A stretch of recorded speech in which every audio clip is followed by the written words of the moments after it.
Hey everyone, and welcome back to Brian's Horror Corner, or welcome if you are new. So, the 1981 horror movie we're going to take a look at today is one that I do have the physical media copy of. It's from my Scream Factory collection, and it's on Blu ray, and that movie is Inseminoid.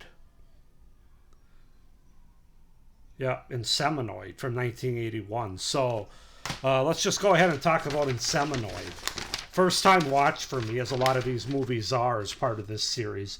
Inseminoid, also titled as Horror Planet in the United States, is a 1981 British science fiction horror film directed by Norman J. Warren and starring Judy Geeson, Robin Clark, and Stephanie Baucom, along with Victoria Tennant in one of her early film roles. The plot concerns a team of archaeologists and scientists who are excavating the ruins of an ancient civilization on a distant planet. One of the women on the team, played by Geeson, is impregnated by an alien creature and taken over by a mysterious intelligence, driving her to murder her colleagues one by one and feed on them. So basically, it opens on a frozen planet in the future. A team of 12 Xenoproject archaeologists and scientists are excavating the ruins of an alien civilization. They discover a cave system containing wall markings and crystals of unknown origin. During one of the surveys, a mysterious explosion cripples photographer Dean White and injures Ricky Williams. Deciphering the wall markings, exolinguist Mitch theorizes that civilization was built on a concept of dualism. Dualism, yeah. The planet orbits a binary star and seems to have been ruled by twins. Discovering that the crystals are surrounded by an energy field, Sharon, the medical assistant, suggests that civilization was controlled by a form of chemical intelligence. Inside the team's base, one of the crystal samples begins to pulsate, causing the intelligence to take control of Ricky through a wound in his arm. In a delusional state, he's compelled to go back to the caves. After exiting the base, leaving the airlock's outer door open, he throws Gail into a pile of twisted metal, damaging her environmental suit and trapping her foot. Desperate to free herself, Gail removes her helmet and tries to amputate her foot with a chainsaw, but freezes to death in the planet's toxic atmosphere. Documentation officer Kate Carson shoots the returning Ricky with a harpoon gun before he opens the inner airlock door and evacuates all of the base's air. So, that's a lot to get through. In terms of the cast, we have Judy Geeson as Sandy, Robin Clark as Mark, Jennifer Ashley as Holly McKay, Stephanie Beecham as Kate Carson, Stephen Grives as Gary, Barry Houghton as Carl, Rosalind Lloyd as Gail, Victoria Tennant as Barbara, Trevor Thomas as Mitch, and Heather Wright as Sharon. So yeah, that's to set up the premise and the cast for the 1981 British science fiction horror film Inseminoid. This is basically a cheap, low-budget ripoff of Alien, which came out a few years earlier. I mean, a lot of what they do in this movie, as far as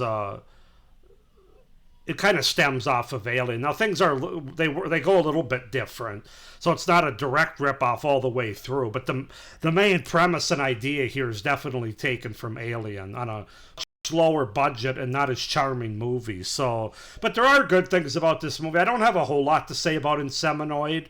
But I do have some pros and cons. So let's start with the good things about Inseminoid, or the things that I enjoyed about the movie.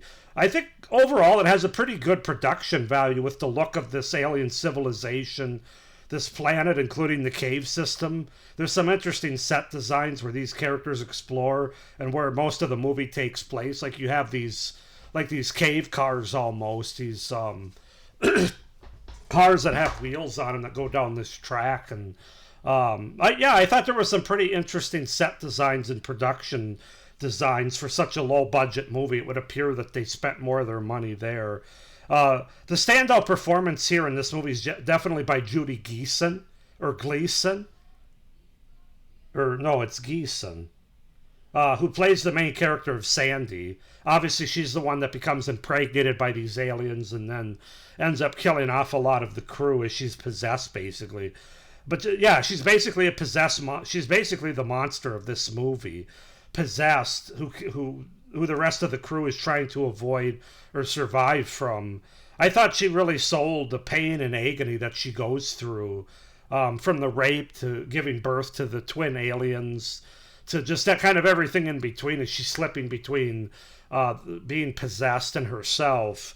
I thought she did a really good job as being the evil embodiment of the alien race here and her performance. And then finally, I think the movie's pretty well shot with above average cinematography and some good camera work that I thought was pretty solid as well. So, yeah, those are my pros. Obviously, you can see I don't have a whole lot. Those are my pros for Inseminoid. As far as the cons go, the movie's pretty slow, man. It's pretty slow. There's a lot of talking scenes, a lot of dialogue. Scenes where just not a lot happens. The characters aren't really moving with any sort of action going on or any sort of I don't know. It's hard to explain. You know how sometimes you watch movies and you want the characters to move with a little bit more urgency or to move with a little bit more purpose. You just don't get that in this movie. Not a lot happens in a lot of the movie. It's the low budget constraints are definitely felt watching this movie. And I think it's longer than it needs to be, frankly. It's 93 minutes. I think this could have been a 75 or 80-minute movie, to be honest with you, and it would have been perhaps more effective. The movie's not as gory or sleazy as I thought it was going to be. You know, from reading about it and looking at this cover here, I was expecting more, not necessarily more of the rape scene as far as, like, you know, wanting that to be a lot more hard to watch. I didn't necessarily want that, but I did think it would be a little bit more intense, a little bit more of a gorier movie. Well, there are many kills in this movie, basically all 12 archaeologists / scientists here. Some of them are killed off screen. Some of the kills are meant to be implied. Some are just underwhelming, and some are just kind of there. And yeah, that's really where the low budget nature of this movie, they just didn't have any money to really show much. There is some blood and gore in certain scenes, like when the character of Sandy, when she's possessed, goes after the those that are already dead, and she basically feeds on their bodies. But even that's not really focused on a whole lot. And I think it's, again, the low budget nature of this movie. There's just not a lot there. Clearly the story and the premise is borrowed / basically ripped off from Alien without the budget, acting, effects, or charm of that movie. So obviously that's disappointing. Not that I expect you to make exactly the same movie as Alien, but this movie was just missing a lot of the good aspects of that movie. There are literally no aliens in this movie, with the exception of the last 15 minutes or so, and like 10 or 15 seconds during the rape scene in the middle of the movie. Again, lack of budget, lack of imagination. Therefore, really, this is a movie where the humans become the aliens. They become the monsters. Mostly Sandy, but then the character at the beginning of the movie with the crushed crystals in his hand, he has a short bout before they kill him of become possessed like that too. But yeah, basically it's not an alien movie so much as it's like an alien possession movie, taking over humans and making them do what the aliens would otherwise do. And on one hand, you could say that's interesting, but I think it was more out of necessity. I think it was more out of budget. And then finally, the score and the music aren't memorable. They don't do anything to add to this movie either, to be honest with you. So, yeah, I don't know. Alien movies are tough when you have a low budget, guys. I mean, I just think that there's some horror movies you can get away with a low budget, like a slasher movie. There's a lot of slasher movies that have,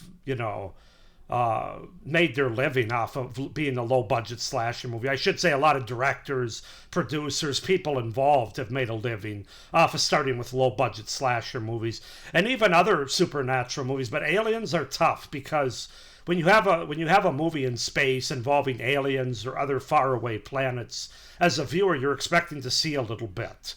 You're expecting to see some extraterrestrials or some space gore, if you will. And unfortunately, this movie doesn't have any of that. I just don't think you can effectively make